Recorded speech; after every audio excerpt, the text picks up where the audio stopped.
Assalamu alaikum, welcome to Game Changer. I'm Maryam Zia. Tonight we will be talking about an urgent global issue that demands our collective action. That is 16 days of activism against gender-based violence. This powerful campaign that runs across the globe from 25th November to December 10, and it brings people from across the globe to raise their voice against gender-based violence. When we talk about stories in Pakistan, of course, the statistics are harrowing. In today's program, we'll be talking about what needs to be done. Of course, we know that legal frameworks are in place, but their implementation remains a question. What needs to be done, how significant is this campaign, and what kind of awareness is needed. There are frameworks available and in place, but still when we look at the statistics, they are rising with each day and with every year. In today's program, we'll be talking about the implementation of these frameworks and also what needs to be done not only in Pakistan but globally to raise awareness against gender-based violence. To discuss this and more, we are joined in the studios by Barrister Yasser, Latif, Hamdani, who is legal expert. Welcome to the program. We're also joined by Dr. Hammad, who is educationist and human rights activist. Welcome to the program. And we are joined online by Dr. Farzana Bari, who is human rights activist. Welcome to the program. We are also joined by Dr. Rashida, Jabeen, who is associated with Department of Gender Studies, Punjab University. Welcome to the program. Barrister Yasser, let me start with you. Of course, when we talk about this important campaign, 16 days of activism, how significant is it for countries like Pakistan, where this gender-based violence is quite prevalent? I think it's very important, because what happens essentially is there are these international covenants and Pakistan's responsibilities and obligations under international law. And one of them is to treat women equally. That's fundamentally the sort of that every person, regardless of their gender, regardless of other distinguishing characteristics, is an equal citizen, equal human being. That's part of Pakistan's obligation towards its citizens and international law as well. So that's essentially where this campaign comes from, right? I mean, the campaign itself is very useful for Pakistan because Pakistan, as you said, there is kinds of gender violence that is endemic to Pakistan. And then the reason for that, I know it's a global issue and everything, but in Pakistan the issue is much more severe, and that's because there is a certain section within our orthodoxy that believes that perhaps this has divine sanction, violence against women. There's a general sort of enablement of this idea, unfortunately, which is not true, and it is not necessarily divine, in its manifestation. But the fact is that is the prevalent view. So campaigns like this actually create. Right. Of course, that is very much prevalent in Pakistan. And coming to the significance of this 16 days of activism, Dr. Hammad, how significant first is this campaign, of course, and also tell us about its inception, like how this has evolved globally and what kind of awareness, in your opinion, it has created not only in developed countries but in underdeveloping countries or developing countries like Pakistan. Thank you very much for talking about this important issue. And like the media is and especially electronic media in this today's world is much vital for raising the voices against violence against women and girls in the world as well as in Pakistan. As far as the significance is concerned, indeed, like after the signatory of the Convention on the Elimination of All Forms of Discrimination Against Women, CEDAW, and then International Covenant on Civil and Political Rights, by UN, so then its significance has arisen. And afterwards we have from 1991 and then 1995 Beijing Call of Action, and then afterwards there are various small talks and the same, the campaign when it was started between 25th November to 10th of December, that is itself significant because 25th November is a day when we, organize awareness campaigns regarding the violence against women.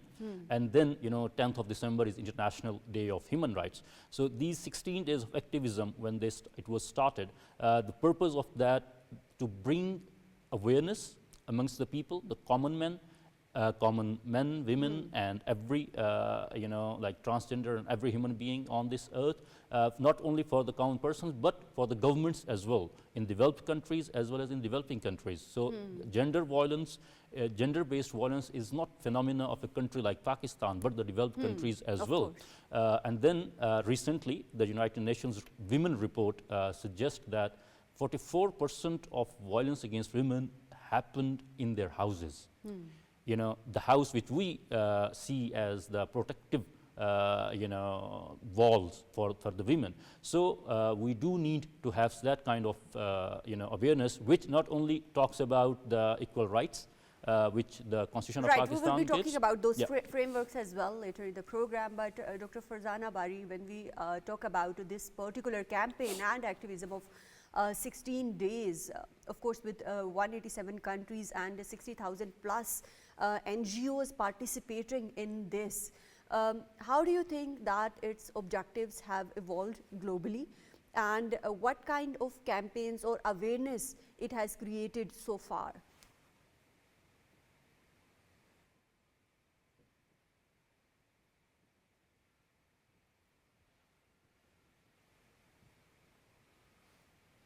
Right. So when we talk about, of course, this important campaign, Barrister Yasser, we know that 6,000 plus NGOs and other organizations from 187 countries are part of and participating in different activities of this activism and campaign. How significant is this campaign for these organizations, and do you think it has somehow created some kind of awareness, and what kind of activism and campaigns are needed, or especially when we talk about the divide in urban and rural population? Well, see, I think there is, when there is a campaign, obviously there is this general idea that there shouldn't be violence against women. That sort of is seeping down, it's coming down sort of into the consciousness of people. But I feel that unless you address some of the basic inequities in Pakistani society with respect to women, you're not going to have these campaigns. And what are those basic inequities, starting from the mindset? Well, the mindset itself, the idea that women are somehow inferior to men, and we can talk about legal frameworks later, but generally speaking, the overarching legal framework in Pakistan actually does not give equal rights to women, despite what the Constitution says. Despite what the Constitution says, and I'll be very open about it, I've practiced law, I've done, sort of various things. I'll tell you, in my opinion, as a lawyer and a constitutional lawyer for that matter, regardless of what the Constitution says, and Constitution does promise equal rights to women, but the practical reality on the ground is that women are not treated equally as men in Pakistan. Right, and like Dr. Hammad earlier alluded to, that most of the cases and some of the reports suggest that 1 in 3 women that face violence are from, of course, face that from their partner or at home. So that is the domestic violence. So what needs to be done when we talk about addressing those issues, because those issues get unreported? See, I think what you have to have, and there is, let me just say, there is a robust legal framework that was put in place in the provinces. You see, 2013 is when Sindh passed its domestic violence law. 2014 was Balochistan, 2016 was Punjab, and then 2021 was KPK. These are good laws. These are very good laws, but the implementation is a question, right? I mean, if you're not going to report it, if you're going to treat it as sort of something which is a chadar and char diwari issue, exactly.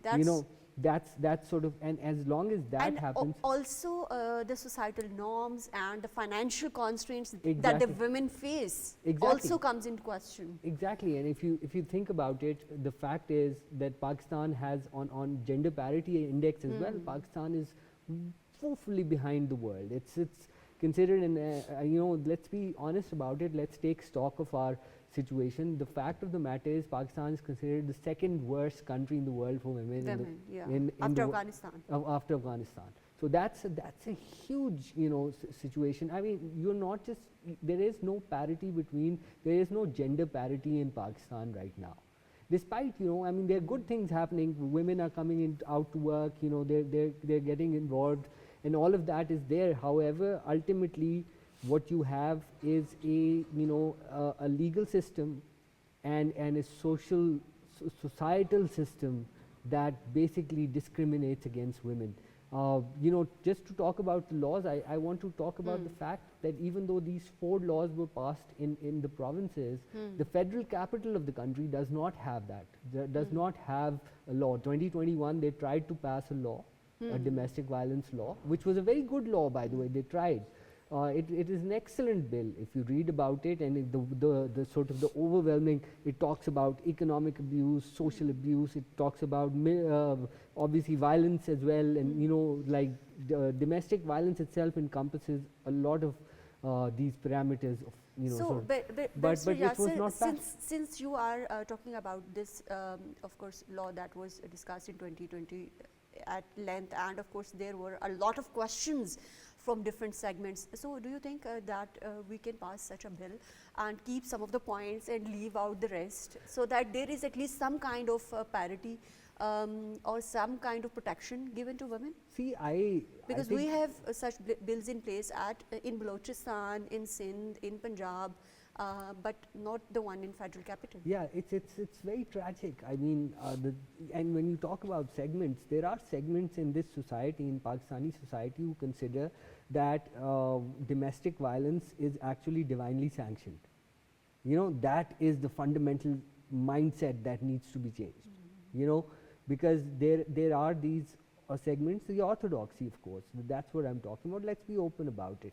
And it's all misreading and misinterpretation of religious texts, and they sort of use that to sort of say this, and that's what was standing in the way of this passage of this bill in 2021, even though it's just for the federal capital. And when you talk about the laws in Punjab, Sindh, Balochistan and KP, they're the same, sort of the fundamentally very good laws, but again the implementation is a problem, because ultimately a woman sitting at home who's financially constrained is financially constrained because she's dependent on her husband. Now that's also the fault of the state, that women are so financially dependent on their. And even if there is no financial independence, we see that there are societal norms that comes into play. Exactly. Of course. And so these women remain trapped in their relationships. They're trapped and they're. And we are not only talking about the rural areas and rural population, that is of course equally prevalent in the urban population as well. Let me bring in Dr. Rashida Jabeen into the discussion. Dr. Rashida, since you are associated with Punjab University, and when we talk about, of course, the gender-based violence in Punjab, SSDO report highlights a 16% increase in violence against women in Pakistan in 2023. In your opinion, what systematic challenges are fueling this rise? Thank you so much for inviting me and giving me an opportunity for talking about this international campaign. First of all, in all discussion, I feel the basic definition and the basic detail of the violence is missed. First of all, there are two violences. One is observable, where you talk about the domestic violence when you beat the woman, and the most adverse is when a woman is murdered. The second is the very subtle and even not reported, not able to be reported, that is the psychological, emotional and sexual abuse. And the third is the inclusivity.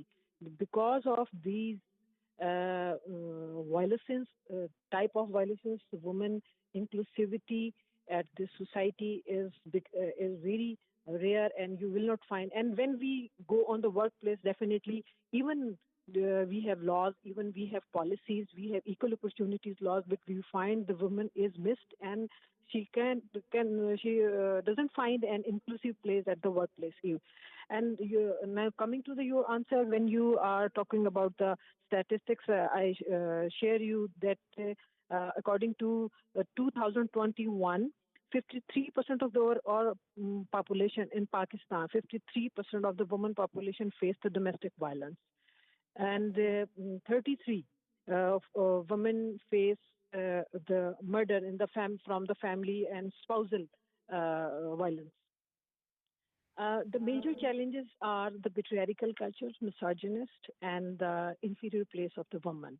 Until and unless you any laws, any awareness campaign, and any advocacy program cannot reach to cannot reach to its fruits until unless we don't equip our men, our society, we don't sensitize them. Being a teacher, I feel that in at academic sessions, in all subjects, irrespective of the humanities and the sciences, social sciences, and natural sciences, we have to include the human rights, because now the women rights are not the women rights; they are included in the part of the human rights. So when we sensitize our new brains, our new youth, uh, definitely we will find the fruits of our laws, our advocacy, and our awareness campaigns. Until and unless we can't reap our fruits.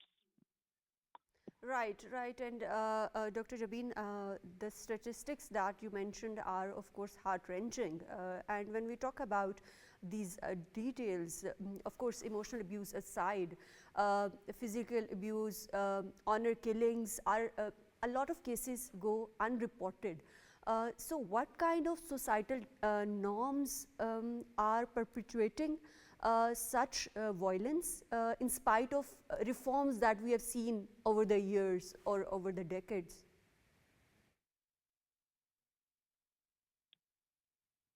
Hello? Yes. Dr. Jabeen, can you hear me? Yes, yes, now I can. Yes. So, Dr. Jabeen, of course, you mentioned about the statistics, and of course, they are harrowing and heart-wrenching. But in your opinion, what kind of societal norms are leading to not only emotional abuse, but honor killings and other kinds of violence? And these are only reported cases. A lot of cases we know go unreported in countries like Pakistan. Yes, there are several reasons, and one is the stigma. Women, due to the cultural constraint, hesitate to report her violence, or and for her cultural constraints and for her personal life. Definitely, there is patriarchal culture and the social bonds. She can't leave them. And definitely, another, there is a terrain of the incident that her mother, her grandmother, she has been tolerating such issues, and it is another culture that is for the adjustment. She have to bear all that. And another thing that more other factors that are the forced marriages. Forced marriages, I was talking about the cultural context. When you go in your other provinces, just like Punjab, Upper Punjab, Lower Punjab, and Sindh and Balochistan, you will find the subcultures. And the subcultures have patriarchal culture, patriarchal culture, severity in own sense. Like the forced marriages, when you come into the central Punjab, where there is the land ownership, you will find that the women are not, if they have they don't have son, they have to marry a more younger or the more elder man for the sake of the land owners or transfer of the land. Or it's an other side of the dilemma that is ignored, because this is the psychological, emotional, and the sexual abuse. These are the cultural contexts. First is the stigma, then is your patriarchal culture, is forced marriages, marriage with the Quran, and most of the time the women drop their idea for being married because they want to have their land, and the land is the sign of honor, the line of the prestige and the power. So Right. there are unfolding, there are very unfolding facts that whenever you will talk about, you will find other facts. So the Of course, when patriarchal culture and the subculture, they all contribute in the gender-based violence. Of course, and we know a lot of such tragic stories, Barrister Yasser. But when we talk about other kinds of violence, the UN report suggests that only 2% of women report the violence. And since you directly work in the system, what are some of the challenges the women face when we talk about reporting the case and their trust in law enforcement, and how law enforcement and the trust between law enforcement and these women who are already suffering can be built? See, I think the biggest problem is at the Thana level. You know, the police station, that's where the problem is. There's a lack of sensitivity training. I mean, this is a very sensitive issue. It needs to be dealt with in a sensitive manner. There's a lack of sensitivity training when it comes to police officers. Law does mandate women protection officers and that sort of thing, but that's not actually, that hasn't come about, you know, over the last, you know, however long these laws have existed. But generally speaking, that capacity issue is what is leading to under-reporting of these cases. You know, because there's also the issue of, you know, sort of there is the honor culture after all. You know, people do feel that they're or women do feel that they by So, Barrister Yasser, do you think that we have to start by changing the language? Like instead of calling it honor killing, we have to start by calling it murder. That may be a good start. So how can we start going for that? I think that's a good suggestion. I think murder should be called murder, but but there's specific. The reason why there is the term honor killing in the law is to specifically define the kind of motivation that leads to honor killing, right? But when I talk about honor culture, I mean there's also this feeling that women have that they have to be these good wives, you know, and not report their partner's excesses, as it were. So that's what leads to sort of the underreporting. I mean, the situation is pretty drastic when it comes to sort of. I mean, you know the statistics, the damning statistics, but the fact is that is precisely why we need these laws, you know, and these laws to be implemented. The law, by the way, let me just say. Yeah, let's talk about the laws and especially the international commitments that Pakistan has. So, Dr. Hammad, can you tell us about some of the international obligations that Pakistan holds, and how can we, you know, move towards implementation of those laws? As I mentioned earlier, you know, the direct convention which deals about violence against women is the CEDAW, you know, Convention on the Elimination of All Forms of Discrimination Against Women. That is the direct one. And then we have International Covenant on Civil and Political Rights. But when we talk about CEDAW, of course, it emphasizes on medical evidence as well.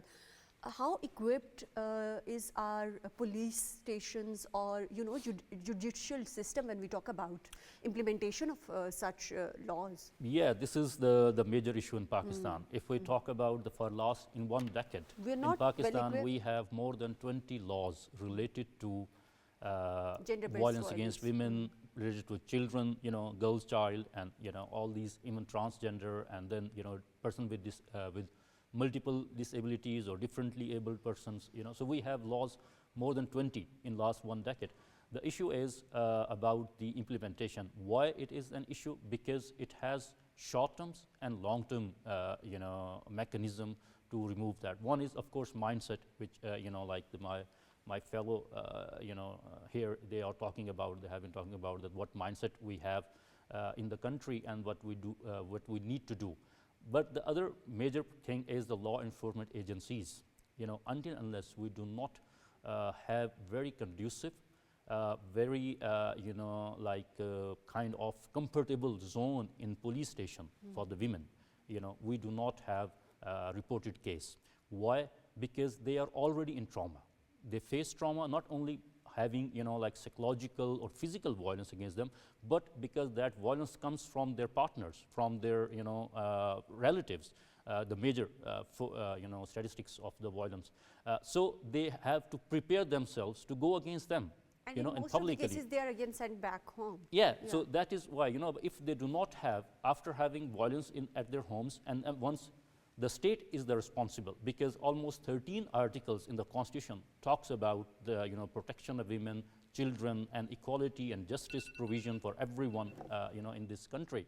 So if once they come to the state for their redressal, the state does not respond as it's supposed to be. We have Thana culture. There is a report on Asian Human Rights Watch. They mentioned that there was a woman who went to the police station for reporting against violence against her. She was raped. Even her elder sister was raped by the police officers. So, if you have that kind of issue, in the state apparatuses, then how would you, think that we're going to have the reported cases more and their redressals?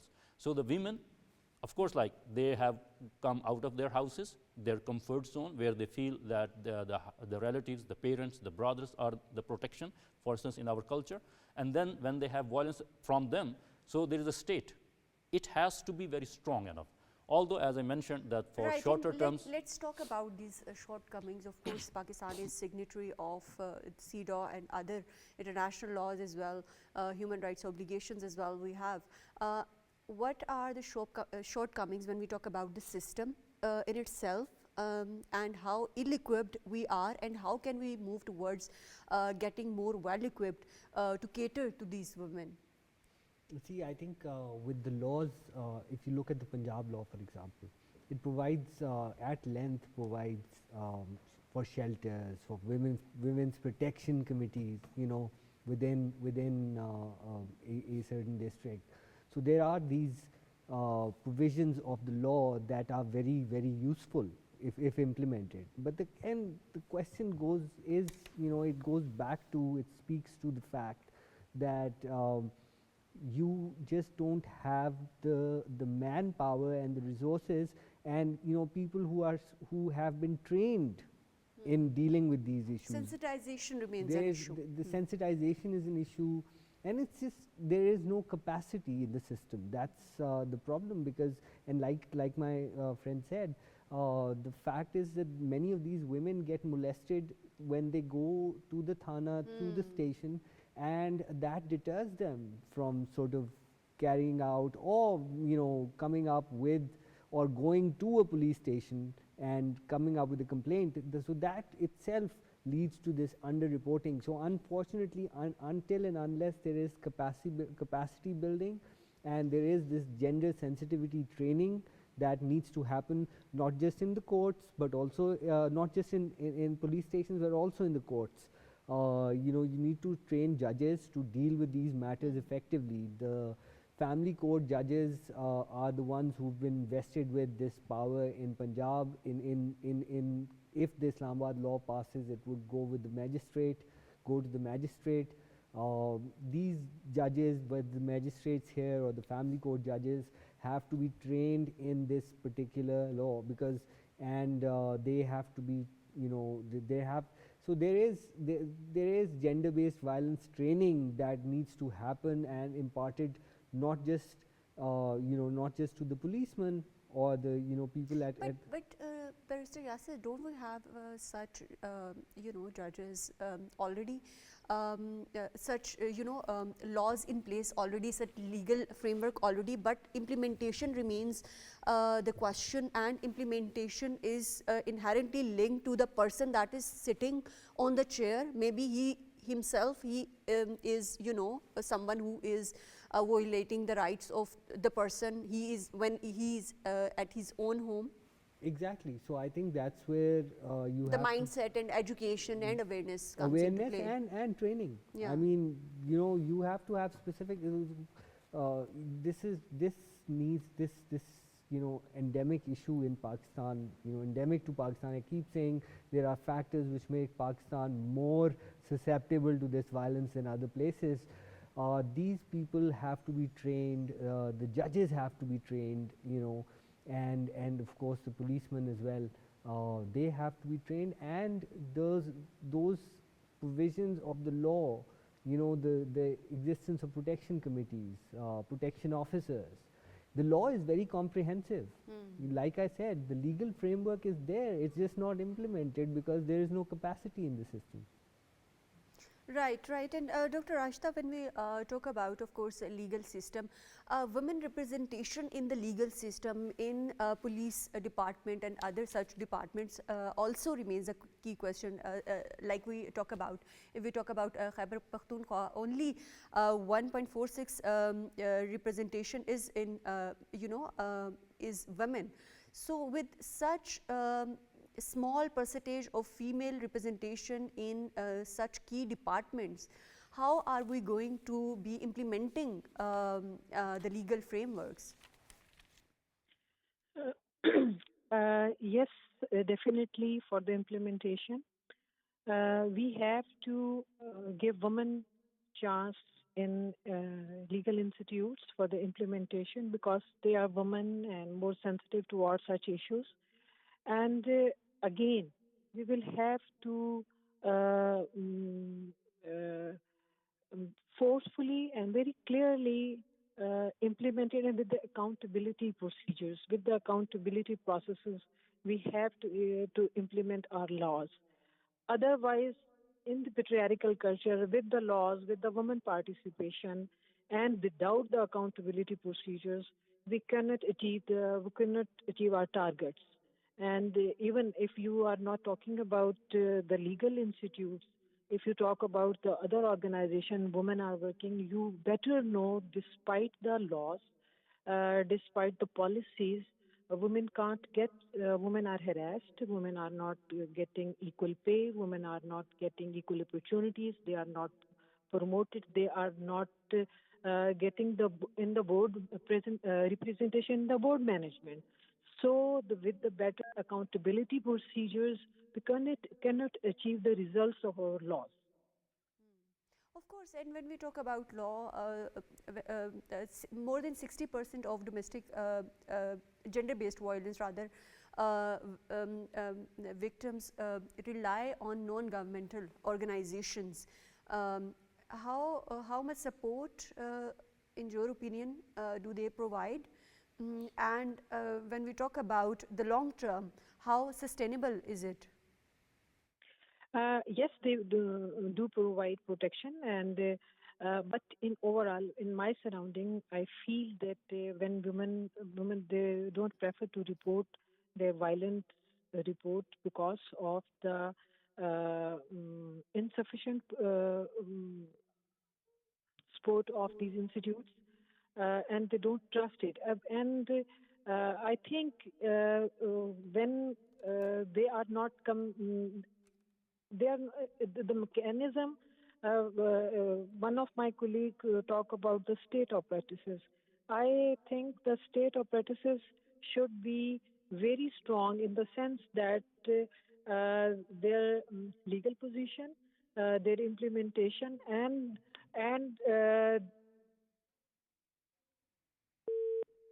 Right, right. We have some technical difficulties, and of course, we know that Barrister Yasser, she was also talking in length about the significance of the points that you discussed earlier. But in today's day and age, we cannot, talk about violence and ignore cyber harassment. How do you think that the legal system is providing protection to gender-based violence when we talk about technology, and when everybody can, has accessibility to everyone, especially in the wake of AI? The problem with cyber-based, obviously this is one of those new issues, right? I mean, it's a very modern problem. Cyber harassment is something that, well, it can be countered by laws, again, but those laws tend to be ineffective. So the Pakistani law, which is the Prevention of Electronic Crimes Act, in my opinion, is woefully short of addressing falls woefully short of addressing the issue of cyber harassment. It has some clauses, but that's some sections, but that's the implementation again is a problem. I think cyber harassment, especially of women, should be part of sort of the violence against women. And how can campaigns against technology facilitated violence can be incorporated into this larger 16 days of activism? I believe what needs to be done is you have to work at the intersection of sort of digital rights, gender rights, and women's rights in particular. But that has to, the awareness has to sort of come down. But again, ultimately, like I keep saying, and I repeat this again, you have to first, and in Pakistan's particular case, you have to first drive home the point that women are equal to men. Equal human beings. Equal human beings, equal, citizens. And right to life is the first right. Then we talk about the rights, education, equal financial standing, equal pay, of course. I must say, and working as a corporate lawyer, I've come across places where, I've had to write to clients saying that, so-and-so is witness on your contract is a woman, therefore it's not a valid contract. And that's because our law says so. In Article 17 of the Qanun-e-Shahadat order, it says that women are half that of men. This is the situation on the ground. I mean, it's all well and good to say that the Constitution gives equal rights, but those constitutional rights are not translated in reality on the ground. And as long as women remain economically backward, which is the case, as long as that happens, they will never have, or they will, they would never have the means to actually say that this is enough. I want to walk out on a violent spouse. That would not happen unless and until women are given that economic opportunity, and they should be given economic opportunity as equal citizens of the country. Unfortunately, our laws are terrible. Right, of course, we need a lot of time to talk about, and of course to change the law.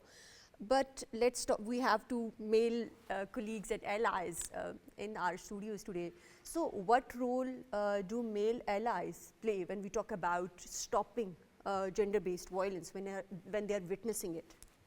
I think here well, honestly, as someone, I consider myself a male ally, but I think that generally you need more men coming forward and saying enough is enough, and that can only happen, I mean, after all, I have two daughters, and I know that they're going to grow up and, women in the future. So I want a better world for them. So that's the sort of the mindset that needs to sort of come across, and needs to be, unless that idea that this can happen to your, it can happen to your daughter, your sister, and people have seen domestic violence against their mothers as well, so unless that idea sort of completely is something that Embedded in their minds. Exactly, if it's ingrained, and that, that's when you will find more. It's absolutely essential. It's essential for there to be male allies in this cause, because after all, you basically divide it 50-50 in any country, though generally women are supposed to be more. Right. In Pakistan, Pakistan is one of the few countries where I think women are actually fewer than men, and that's because of the woeful treatment, that's what's happened. So I think men coming forward and doing this would be the most important, sort of milestone in getting, some sort of positive action going against domestic violence, against violence against women, any gender-based violence. Right, right. And same question to you, lastly, Dr. Hammad, in your opinion, what role do male allies play in success of these campaigns, and not only campaigns but implementation of voice against gender-based violence? I call myself a feminist because feminist is relating to either sex, So it is, I have been working for women's rights and in particular and human rights in general for the last 22 years here in Pakistan and abroad. My only, whenever I have gender trainings, I have to give gender trainings. So my always, to the local organizations or the national organizations, suggestion is that we should have male more in the trainings than women, yes. Because here we have the issue. It is not about that on one side we are, empowering women about their rights, but on the other hand, the male, part of the society is not having any kind of sensitization. So increasing the women's rights knowledge in women and decreasing or having less knowledge about women's rights in men is also imbalancing the society. These women, when they go home and talk about their rights, that man who does not know about the laws or about the issue, so then he gives more violence. Yes, the issues multiply. It issues multiplies, even if she tries to say that she does not want to cook at the moment. And then what you're going to have, if she is trying to say that this is my right because she was sick. Yeah, those are other issues, but we are just talking about the basic right to life. Yeah, so the male, of course, because society is comprising of every kind of sex here, gender, transgender, male, women, and men. So we do have balance, and male should come forward because it is rather their more responsibility to bring to end this gender-based violence. Right. And the government itself is doing a lot because recently they launched that campaign of 16 days activism. They have publicity on the buses, public transport across Pakistan. They had the publicity on trains, So of course, like it takes some time, especially the change of the mindset. But we need lots of effort. It's not about 16 days of activism. It's about around the clock in the year. And lastly, Dr. Jabeen, when we talk about grassroots level, in your opinion, what needs to be done at schools and universities to create awareness? Thank you, Maryam. I was waiting if you give me a last chance to speak. First of all, I would say we will have to own gender-based violence issue on the societal setup.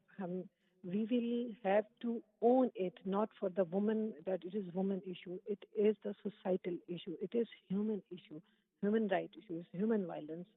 And to cater it, to address it, or to make situation better, we will have to two apparatuses. First, family, your school, your media, your laws, judiciary, all will have to work together to reduce the intensity of, or to eradicate or eliminate this situation. And in university level, I feel the policymakers should incorporate their while making laws, while making some agendas for the women's rights or the human rights or other even gender. They will have to align with the universities and the schools and the colleges and teach the human rights subject, in which you should add the women's rights as a human rights subject, and as well give opportunity of the researches. We do many researches on the women and the gender violence, gender-based violence, and many in different regions of the Pakistan with the very dynamic and very fruitful studies, but they went in vain because of they were not used for the policymakers. So all the practices of the society, if work together to eradicate this issue, the situation can much better. Right. Thank you very much, Dr. Rashida Jabeen, for joining us in today's program. Thank you very much, Barrister Yasser Latif Hamdani, for joining us in today's program. Thank you very much, Dr. Malik Hammad for joining us in today's program. Of course, as we wrap today's program, it is clear that the war against this gender-based violence and the conversation against this violence is far from over.